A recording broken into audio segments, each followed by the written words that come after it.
Hello, this is Bill Seifert with Optivita Nutrition. We're here today to talk about breakfast, the most important meal of the day. Everybody calls it the most important meal of the day, but do you know why?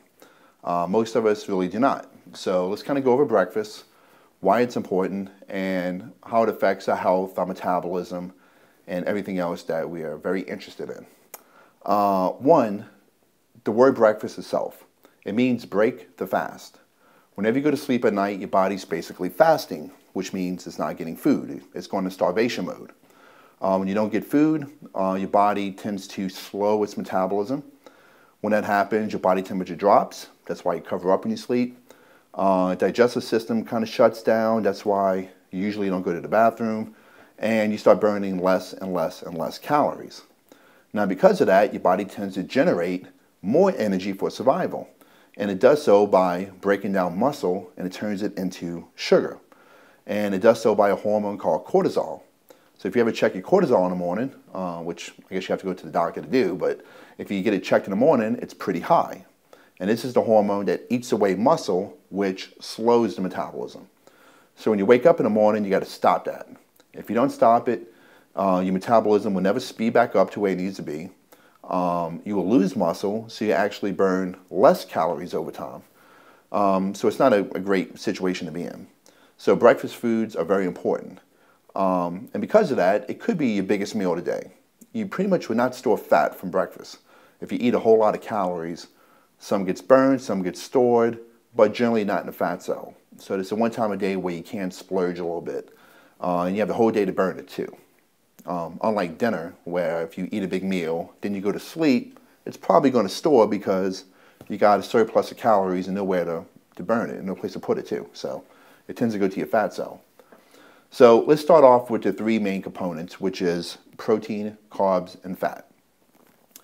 Now, the most popular breakfast protein is always eggs. And if you're very healthy, you tend to go to egg whites.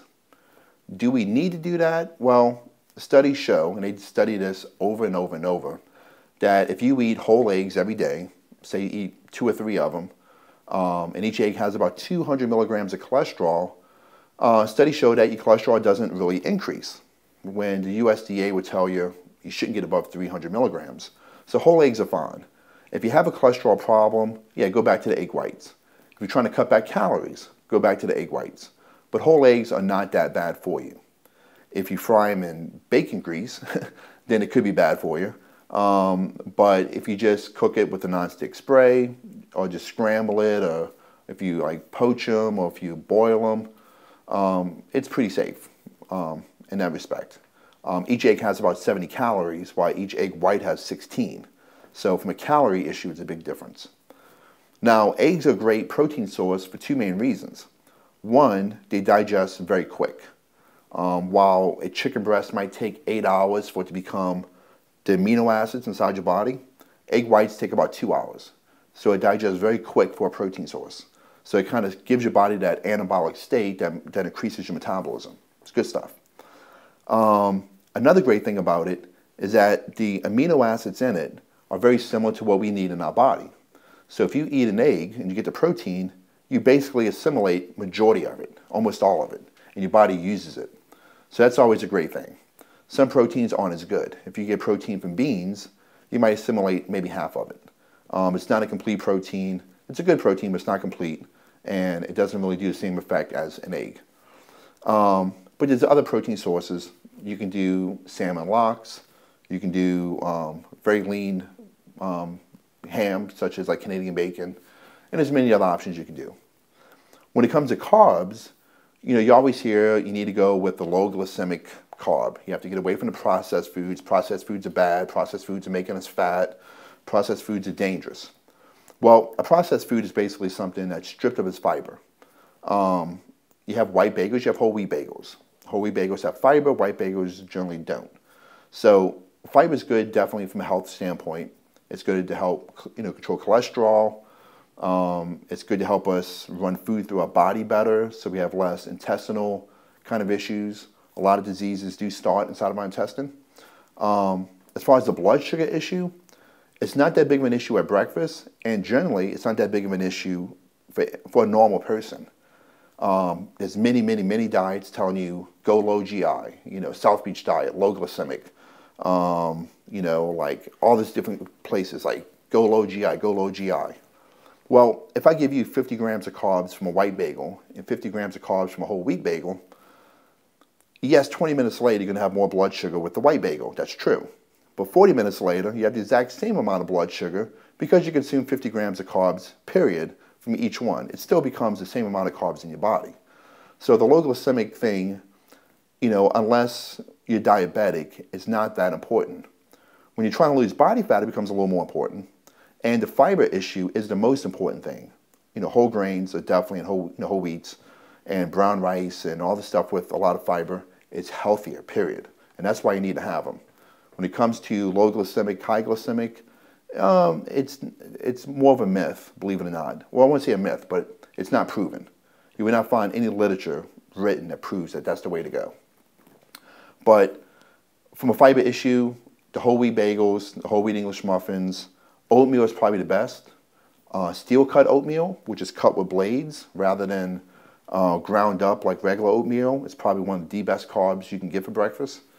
But you can have a lot of stuff. And of course, fruit. It's always a good item to have. Fruit has fiber. It has a lot of nutrition in it.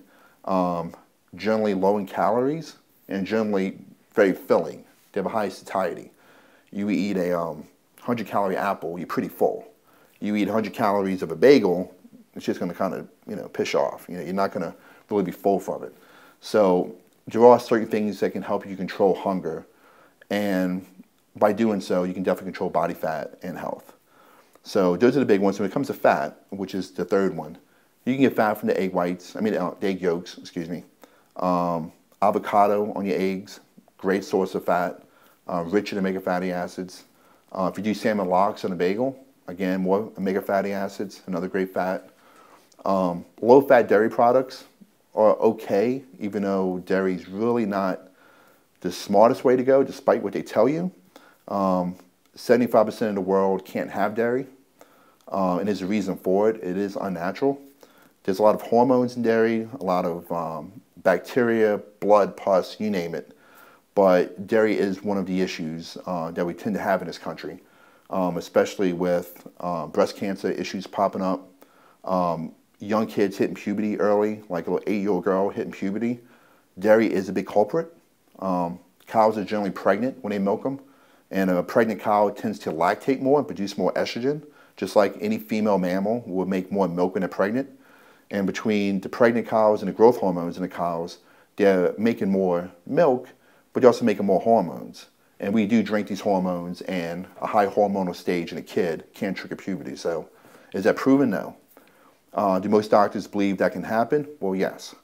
Why is milk on the food pyramid? Well, you know, it really shouldn't be on there, but when a dairy industry president kind of works for the USDA, well, you know, things tend to happen. So kind of watch for your dairy products. Keep them limited. Almond milk is probably a better choice if you want to put milk in your whole grain cereal. That's a great way to go. And there's a couple other substitutions you can do. But other than that, make breakfast your biggest meal of the day, and that will increase your metabolism and make you happier and healthier.